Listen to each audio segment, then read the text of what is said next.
হাজীগঞ্জে বর্নার্ডো rally ও raffle ড্রয়ের মাধ্যমে Vivo শোরুমের দ্বিতীয় বর্ষপূর্তি উদযাপন। হোসেন বেপারীর তথ্য, হাসান আহমেদের ক্যামেরায় বিস্তারিত জানাচ্ছি আমি অহনা পাটোয়ারি। হাজীগঞ্জ বাজারের ভিভো শোরুমের দ্বিতীয় বর্ষপূর্তি উপলক্ষে হাজীগঞ্জে র্যালি, র্যাফেল ড্র, বিভিন্ন খেলাধুলা ও কেক কাটা অনুষ্ঠানের আয়োজন করা হয়। 8 নভেম্বর সোমবার সকাল থেকে এই অনুষ্ঠানটি উপভোগ করেন জেলার বিভিন্ন উপজেলা থেকে আগত ভিভো স্মার্টফোন প্রেমী সমর্থকেরা। প্রথমে ভিভো ডান্সের মাধ্যমে অনুষ্ঠানটি শুরু করে ভিভো শোরুমের নেতৃবৃন্দ।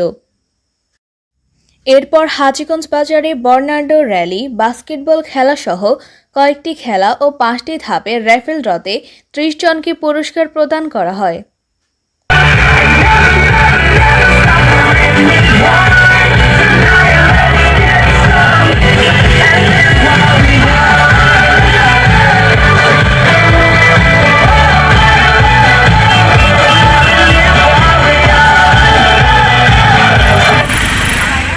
অনুষ্ঠানে অতিথি হিসেবে উপস্থিত ছিলেন ভিভোর হেডকোয়ার্টার সদস্য হুইটনি, ইনক ও জিন।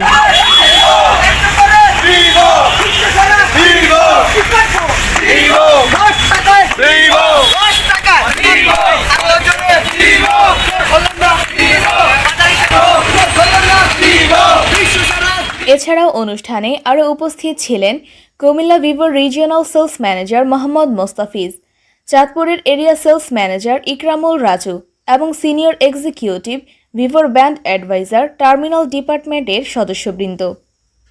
অনুষ্ঠান শেষে কেক কেটে ভিভো শোরুমের দ্বিতীয় বছর উদযাপন করেন অতিথিরা।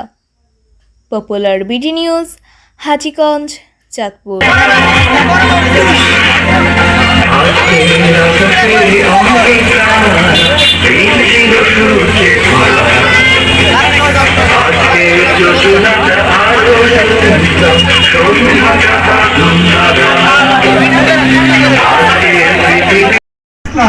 নুরুল ইসলাম, সিরিয়াল মোহাম্মদ শাহাবুদ্দিন ভাই।